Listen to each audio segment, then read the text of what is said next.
I want to start by saying I know how this is going to sound. I've read enough of these posts to know the pattern: normal person, weird thing happens, normal person slowly loses their mind, normal person types it all out at 2 in the morning hoping someone will tell them they're not crazy. I always used to scroll past those. I'd think, sure, buddy, the building has a secret floor, very spooky, go touch some grass. I'm not going to ask you to believe me. I'm just going to tell you what happened, starting from the beginning, because if I don't write it down right now I think I'm going to do something I can't take back. My name is Daniel. I was, a data analyst at a mid-size logistics company called Halverson & Reed, located on the 4th floor of the Meridian Tower on Copperfield Street in downtown Columbus, Ohio. I moved there from Pittsburgh 3 years ago for the job. The pay was decent, the commute was exactly 22 minutes door to door, and I liked the building. That last part feels absurd to type now, but it's true. I liked the building. It had those wide lobby windows that caught the morning light, and the elevator had this warm amber glow to it, like being inside a lit lantern. Small things. The kind of small things you don't appreciate until they start to mean something different. This all started on a Monday in early March. I remember the day specifically because it was the first proper cold snap after a week of false spring, the kind of morning where you walk outside and the air just grabs you by the throat. I had a large coffee from the place on the corner, the one with the green awning, Copperfield Roasters, and I was in a mood that I can only describe as aggressively mediocre. Not bad, not good. Just the flat gray of a Monday in March in Ohio. I had a 9 o'clock with my manager, Priya, about a quarterly report that I hadn't finished, and my coffee was already lukewarm, and my left shoe had started to rub against my heel in a way that promised a blister by noon.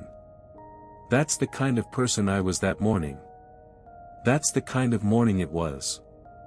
I want you to understand how completely, boringly normal everything was. I stepped into the elevator at 8:47. I know the time because I checked my phone right before the doors closed. There were 2 other people in the elevator with me, a woman I vaguely recognized from the 3rd floor, gray blazer, reading something on her phone, and an older man I'd never seen before with a paper coffee cup and a visitor's badge. Neither of them looked at me. I pressed the button for 4. The doors closed. The elevator hummed. And then it stopped. Not hard, not with a jolt, just a kind of slow, confused settling, like it had forgotten what it was doing mid-thought. I looked at the display panel above the doors. It read 0. Not B for basement, not P for parking. Just the number 0, in the same orange digital font that usually shows 1, 2, 3, 4. 0. The woman in the gray blazer glanced up from her phone for a second, then looked back down. The older man sipped his coffee. The doors opened. What I saw was a hallway. An office hallway, completely ordinary in every way except for the light. The overhead fluorescents were on, but the color was wrong, not the harsh blue-white of normal office lighting but something yellower, older, like light filtered through nicotine-stained plastic. The kind of light you see in photographs from the 1970s. The carpet was the same industrial gray-green as ours upstairs. There were doors along the walls, closed, with those little plastic name plaques that you can slide cards in and out of. All the plaques were empty. At the end of the hallway there was a corner, and beyond the corner there was darkness, or just more hallway, I couldn't tell. The thing I remember most is the silence. I've been in quiet offices before, early mornings before anyone else arrives, late nights after everyone leaves. There's always something, the hum of the HVAC, the distant sound of traffic through the glass, the small electrical whisper of computers in sleep mode. This was none of that. This was a silence that felt like it had texture. Like the air had been replaced with something slightly thicker than air, something that absorbed sound rather than carrying it. Cotton wool stuffed into the world. I stood there for maybe 3 seconds, maybe 4. Long enough to register what I was seeing. Long enough to notice that there was a shape at the end of the hallway, near the corner, partially in shadow. A person, standing very still, facing away from me. I pressed the door close button. I pressed it hard, twice, and kept my thumb on it. The doors slid shut. The elevator hummed again. It rose, and the display ticked up to 1, 2, 3, 4, and the doors opened onto our normal lobby and the normal morning and the smell of someone's breakfast burrito microwaved at a high temperature. The woman in the gray blazer walked off without a word. The older man shuffled out after her.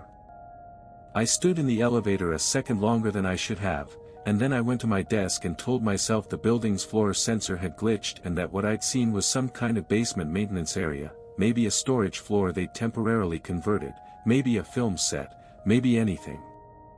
By 10 o'clock I had almost convinced myself. By 11 I had revised my quarterly report and answered 6 emails, and the whole thing was something that had almost not happened. I am very good at talking myself out of things. I have always been very good at that. I didn't tell anyone. What would I have said? Hey, the elevator stopped at a floor that doesn't exist and I saw a weird hallway and felt uncomfortable. Buildings are weird. Old buildings especially. The Meridian Tower was built in 1987 and I had no idea what was in its basement levels. I googled it that night, just Meridian Tower Columbus basement and Meridian Tower Copperfield construction, and found nothing useful. I found a Yelp review that complained about the parking rates. I found a real estate listing from 2019. I found nothing about a floor 0. I closed my laptop and watched television and went to bed. That was the first time. The second time was exactly 1 week later. Another Monday. I've thought about whether that's significant and I honestly don't know. Maybe I only take the elevator alone on Mondays, when I come in early to get ahead of the week. Maybe it only happens when I'm alone. I've turned that over in my mind more times than I can count. It was March 11th. I remember the date because it was my sister Rachel's birthday and I had called her the night before and we talked for almost an hour, which was unusual for us. I was in a better mood than the previous Monday. The weather had turned, genuinely warm this time, and I'd walked faster than usual and arrived a few minutes early and had the elevator entirely to myself. I pressed 4. The doors closed. The elevator hummed. It stopped at 0. This time, I didn't press the door close button immediately. I don't know why. Maybe because part of me had wanted to see it again, had been waiting all week with that low simmer of dread that is also, if you're honest with yourself, a kind of anticipation. The doors opened onto the same hallway, the same yellow light, the same cotton wool silence, the same empty name plaques on the doors. And at the end of the hallway, near the corner, there was a person. I recognized him immediately. His name was Oleg Marchenko. He worked in the sales department on our floor, had the desk nearest the window, talked loudly on the phone, brought in homemade pastries on Fridays that were genuinely incredible and that everyone pretended not to enjoy as much as they did. He was wearing his gray suit and his burgundy tie, the one he wore to client meetings, and his hair was done the way it always was, dark, parted on the left, slightly stiff with product. He had his back to me and he was facing the wall, not looking at anything on the wall, just facing it, the way a person faces something when they want to read it but there's nothing there to read. Oleg, I said. My voice came out wrong. Too flat, too quickly absorbed by the air in that hallway, like I'd spoken into a pillow. The elevator doors began to slide shut, and as they did, Oleg turned around. I want to be precise about what I saw, because I've been imprecise about it in my own head for weeks and the imprecision has been worse than the precision. His face was wrong. I don't mean distorted or monstrous in the way faces look in horror movies. His jaw was there, his chin, his nose, his forehead, his hair. The geometry of his face was correct. But where his eyes should have been, where the hollows and lids and irises should have been, there was nothing. Just skin. Smooth, unbroken skin stretched evenly from his brow to his cheekbone, as unblemished and seamless as the inside of a wrist. Not scarred over. Not swollen. Just skin where eyes had never been and apparently had never needed to be. He wasn't distressed. That's the part one keep coming back to, that's the part that made it worse rather than better. His expression, the parts of it that remained, was neutral. He turned toward me with the calm, steady turn of someone who has heard their name called and is taking a moment to respond. And then the doors closed and the elevator went up and I got off at the 4th floor and walked directly to the men's room and stood over the sink with the cold water running over my wrists for about 3 minutes. I was shaking. I'm not someone who shakes. I played hockey through college. I've had 3 car accidents including one that totaled my car on I-76. I watched my father go through open heart surgery 2 years ago and held it together in the waiting room the entire time. I stood over that sink and shook and tried to think about what I had actually seen and whether I had actually seen it. At 9:15 I walked past the sales department. Oleg was at his desk. He was on the phone, leaning back in his chair, gesturing with his free hand the way he always did when he was working up to a close. His eyes were brown and tired and entirely present, tracking the middle distance with the slightly glazed look of a man who has made the same pitch too many times. I watched him for longer than was comfortable or normal. He glanced at me, I looked away, I went back to my desk. He looked fine. He looked completely fine. And I sat at my desk and stared at my monitor and understood, with a clarity that felt almost physical, that I needed to talk to someone about what was happening. I chose Marcus. Marcus Webb, who had been at the company for 11 years, who knew where every body was buried, who had the particular quality of long-tenured employees in small companies of knowing everything about everyone without ever appearing to try. He was also, crucially, someone I trusted. We'd had enough after-work beers for me to feel confident that he wasn't going to file an HR complaint if I said something strange. I waited until Thursday. I didn't want to seem frantic. I took my coffee to the break room at the same time Marcus usually did his mid-morning circuit and I brought it up as casually as I could manage. I said something like, "Hey, weird question, has the elevator ever stopped somewhere weird for you? Like a floor that shouldn't exist?" Marcus stopped stirring his coffee. He didn't look up right away.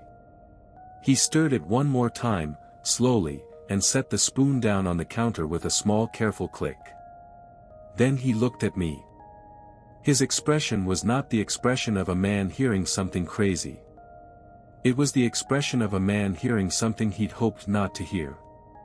"Where'd you see it?" he said. Low, quiet, not a conversational volume. The elevator stopped at 0. Twice. He nodded. Kept nodding for a second or two longer than the nodding warranted. "You need to close the doors," he said. "When it stops there. Just close the doors. Don't look too long, don't make any noise if you can help it. And definitely don't," he stopped himself.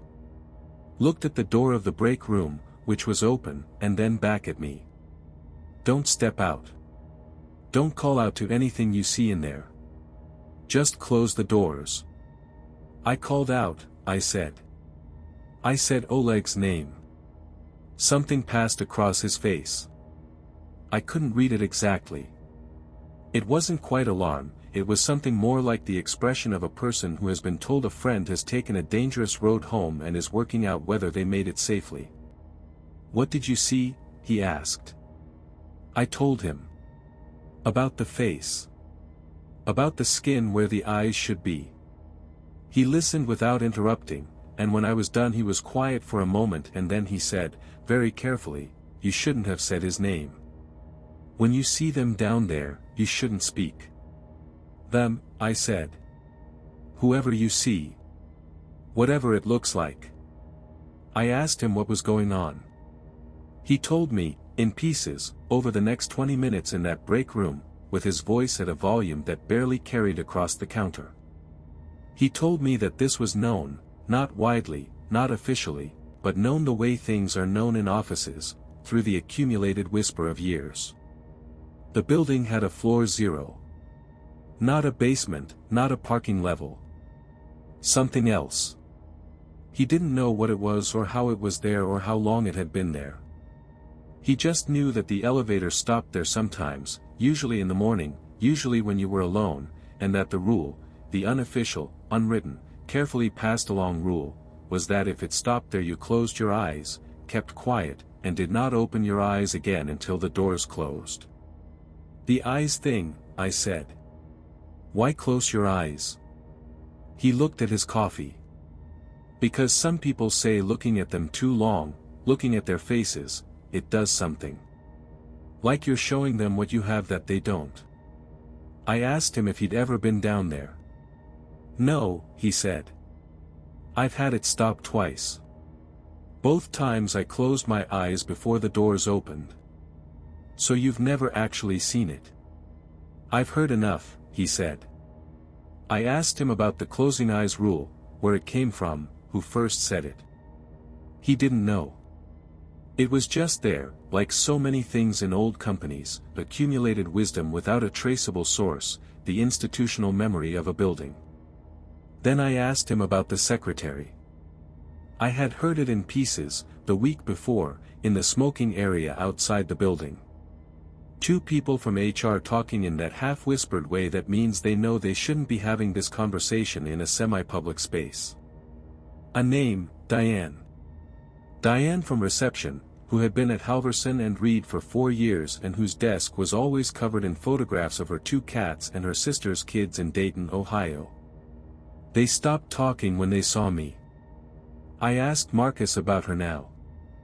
He took a long time answering. He said that Diane had gotten stuck in the elevator about a month before I arrived. The motion sensor had glitched, it thought there was still someone in the elevator and wouldn't let the doors close, so the elevator just sat there, doors open, stopped at floor 0. For 5 minutes.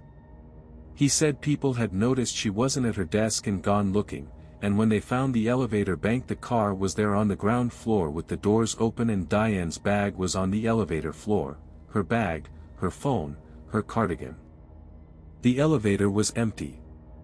She just left without her stuff, I said. That's what building management said. Do people believe that? He looked at me for a long time. Someone, he said carefully, put a 0 in the visitor's log next to her name. A handwritten 0, right in the column where it should say, time out. No one knows who wrote it. After that conversation I went back to my desk and spent the rest of the day in a kind of controlled numbness. I kept my movements deliberate and my focus narrow, the spreadsheet in front of me, the emails, the quarterly report. I didn't look too long at anyone's face. I told myself I was being ridiculous. By 5 o'clock I had mostly convinced myself again. I was very good at this. I want to emphasize again how good I was at this. April. The first week of April. I need to talk about the cafeteria. The Meridian Tower has a shared cafeteria on the 2nd floor, not just for Halverson and Reed but for all the tenants in the building. It's one of those places designed to feel casual and communal, and it mostly succeeds, with its windows that look out at the building across the street and its round tables and the chalkboard on the wall that tells you what the soup of the day is. I ate there 2 or 3 times a week. On Tuesday, April 4th, I went for lunch around 12:30 with my coworker Janet Huang, from the analytics team, who is very funny and very smart and who remains, as far as I know, entirely herself. We got our food and found a table near the windows. The cafeteria was half full, which was normal for the hour. I was telling Janet about a problem I was having with a data pipeline and I was eating my sandwich and I was in a reasonable approximation of a normal mood. There was a woman sitting alone 2 tables away.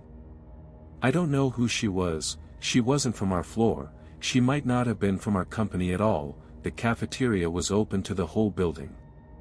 She was wearing a dark blazer and her hair was pinned up and she had large, dark-framed sunglasses on. The cafeteria wasn't bright. There were no windows on her side. There was no reason for sunglasses. I watched her, absently, the way you watch something that's slightly off without consciously registering that it's off. She raised her coffee cup and drank. And as she brought the cup down, the movement shifted the glasses slightly, nudging them a fraction down her nose. A millimeter. A fraction of a millimeter. Just enough. I saw it for less than a second before her other hand came up and adjusted the glasses. Just a sliver of her face above the cheekbone. Where there should have been the lower edge of an eye socket, the slight shadow of a lid, there was nothing. Just smooth continuous skin, running unbroken from brow to cheek. She lowered her coffee cup. She turned her head, very slowly, in my direction. I looked down at my sandwich. I kept my eyes on my sandwich for a long time. I said something to Janet, I don't know what, something about the data pipeline, something ordinary, and Janet answered, and when I looked up again the woman was still there, sitting completely still, her dark glasses aimed directly at me, and I knew with a certainty that went below thought and into something more physical that she knew I had seen her. She knew, and she wasn't alarmed by it, and she wasn't going to move. I finished my lunch in 11 minutes. I told Janet I had a call at 1. I left. I need to be clear about what this meant. Before, the floor 0 had been a place. A contained space, a room you could close a door on, literally, press a button and the doors close and you go back to where things are normal. What the cafeteria meant was that the door wasn't closed anymore. What had been there, whatever was down in that yellow hallway under the building, was coming up. It had come upstairs, put on clothes and sunglasses, and was eating lunch 2 tables away from me. The week that followed was the worst of my adult life and I've had some bad weeks. I became, in a matter of days, someone I didn't recognize. I started looking at people's faces differently. I started noticing things I'd never consciously registered before, the way eyes move, the specific and intricate way a human eye sits in its socket, the slight visible curve of the eyeball through a half-closed lid, the reflective glint of light off a cornea. I had never in my life paid attention to these things. Now I couldn't stop. I looked at Priya in a meeting and thought, yes, eyes, real, present. I passed Jason from accounting in the hallway and looked too long and he said, "Hey, Daniel, you okay?" And I said I was tired, and he said okay, and went on his way. I looked at Janet. I looked at Oleg, every day, methodically, needing to confirm that what I'd seen in that elevator had nothing to do with him. His eyes were always there. Brown and tired. He never noticed me looking. But I started seeing the sunglasses everywhere.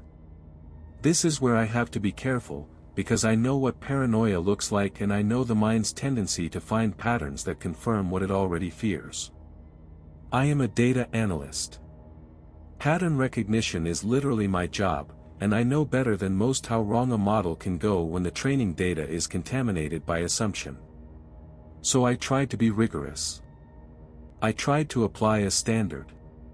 The standard I applied was this: sunglasses indoors, with no reasonable explanation based on light or eye condition, in a building I knew to have something wrong with it. That was the bar. Not sunglasses on the street, not sunglasses in the lobby, but sunglasses in the kind of space where no one wears sunglasses. In 14 working days, I counted 7. 7 people in the building, cafeteria, elevator lobby, the corridor outside the bathrooms on the 3rd floor, wearing sunglasses inside. Some of them I recognized vaguely. Most I didn't. One was a man I'd seen in our own office, sitting in the open area near the printers. I don't know his name. He was there for 2 days and then he wasn't there anymore, and when I asked Janet if we'd had someone new in from another office, she looked at me with the carefully patient expression she reserved for when I was being a bit much, and said she hadn't noticed anyone new. I started keeping a log. This is a data analyst habit, possibly an unhealthy one in this context. Date, time, location, description. I kept it in a note on my phone. I read it back to myself at night, alone in my apartment, and tried to see whether I was losing my mind or whether the data was telling me something real. I couldn't tell. That's the honest answer. I genuinely could not tell. On April 19th I went back to Marcus. I showed him the log.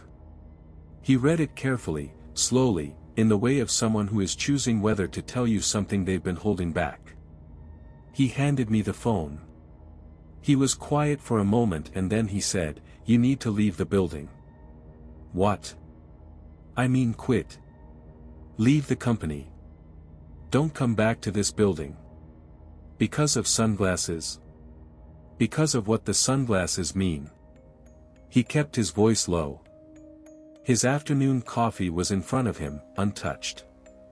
I've been here 11 years, Daniel. I've watched this. It starts slow and then it speeds up.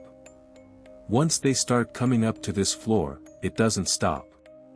It's like, he thought for a moment. It's like they're taking inventory. Figuring out who sees them. And once they know you can see them, they don't stop being interested in you. What do they want? He shook his head. He didn't say I don't know. He just shook his head, which I thought was worse. What about Diane? I said. What happened to Diane? He picked up his coffee. He looked out the break room window at the rooftop of the building across the street. She was stuck at the floor for 5 minutes, he said. 5 minutes with the doors open. He paused. I think that's enough time. I think that's enough time to be seen. I thought about the shape at the end of the hallway. The first time, the Monday in March, before I knew anything. Something had been standing at the corner of that hallway and I had looked at it. I had stood in those open elevator doors and looked directly at whatever was at the end of that hallway for 3, maybe 4 seconds. Long enough to register a person. Long enough for a person to register me. I went home that night and sat on my couch for a long time. I didn't turn on the television. I looked at my apartment, which was a place I had liked and had felt safe in, and I tried to feel what I usually felt there, which was a kind of quiet contentment. I couldn't locate it. The apartment felt thin, somehow, like the set of an apartment in a low-budget film, the right objects in the right places but the proportions slightly wrong, the light slightly wrong, the air slightly wrong. I decided I would quit on Friday. I'd give 2 weeks, which is the minimum courtesy, or maybe just 1 week, or maybe I'd just clean out my desk and not come back. I hadn't decided the details. What I knew was that I was going to leave, and the thought of leaving made me breathe slightly easier for the first time in weeks. Friday, April 21st.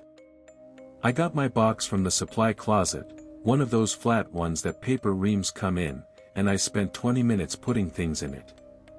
A coffee mug, a small plant I'd had on my desk for 2 years, a framed photo of my sister and me at Sleeping Bear Dunes, a handful of personal items. I said goodbye to Janet, who looked sad and a little confused. I left a note for Priya, who was in a meeting. I didn't say goodbye to anyone else.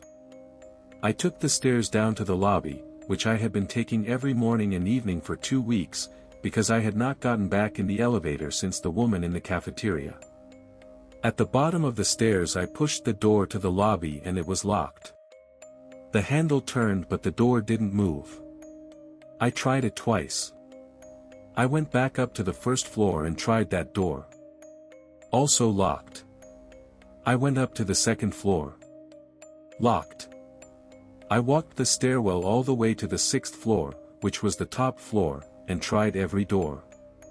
All locked. The stairwell smelled like concrete and something else, something I hadn't noticed before, something faintly warm and electric, like the inside of an old television. I stood at the top of the stairwell and I allowed myself 30 seconds of panic, genuine, physical panic, my heart slamming, my palms wet, and then I stopped. I counted backward from 10. I needed to get to the lobby and the stairs weren't going to do it, which meant I needed the elevator, which meant I needed to face the elevator, and I was going to do that.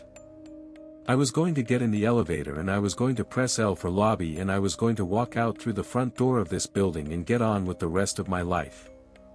The elevator doors opened the moment I pressed the button, which meant it had been waiting on this floor, which I did not think about. I got in. I put the box down. I pressed L. The doors closed. The elevator hummed. It went up. That was wrong. L is lobby, lobby is the ground floor, the elevator should descend, but instead I felt the familiar sensation of the car rising and I watched the display and it went up past 4, past 5, past 6, and then it kept going, the number not changing from 6, just a blur of light that might have been a number or might have been the display malfunctioning, and then it stopped. The display showed 0. The doors opened. I didn't close them. I couldn't move. I want to explain this as clearly as I can. It wasn't that I chose not to close them, it wasn't that I was too curious to close them, it was that something had gone out of me, some fundamental operating capacity, and I stood there with my box of personal items and I looked out through the open elevator doors at floor 0. It was different from before. Before, it had been a hallway, bounded by walls and doors, extending to a corner and darkness. Now it was neither hallway nor room but something whose dimensions I couldn't process, something that extended in directions that didn't correspond to left, right, up, down. My eyes registered it as an enormous open space, the way a dream will render an impossibly large interior, a space that somehow fit inside the building without the building knowing. And in this space were desks. Office desks, hundreds of them, the same model as the ones on the 4th floor of the Meridian Tower, arranged in rows that went as far as I could see and then continued beyond seeing. Gray laminate desktops, rolling chairs, computer monitors with the same company screensaver, a floating blue logo on a black background. One monitor per desk. One chair per desk. And in every chair, at every desk, there was someone sitting. They were all me. Not similar to me. Not people who resembled me the way relatives resemble you. Me, exactly, in different clothes, some in the shirt I was wearing, some in things I owned but hadn't worn that week, some in things I recognized as mine from years ago, a college sweatshirt, a jacket I'd lost in a move. Hundreds of versions of me, sitting at hundreds of desks, and as the elevator doors opened fully they all turned in their chairs, in perfect unison, a single smooth motion, the way a murmuration of starlings turns. And they all had that same face, my face, yes, with my jaw and my nose and my forehead, but from brow to cheek just skin, unbroken and smooth, not damaged, not wounded, just there, just covering the place where eyes had once presumably been or would have been if things had gone differently.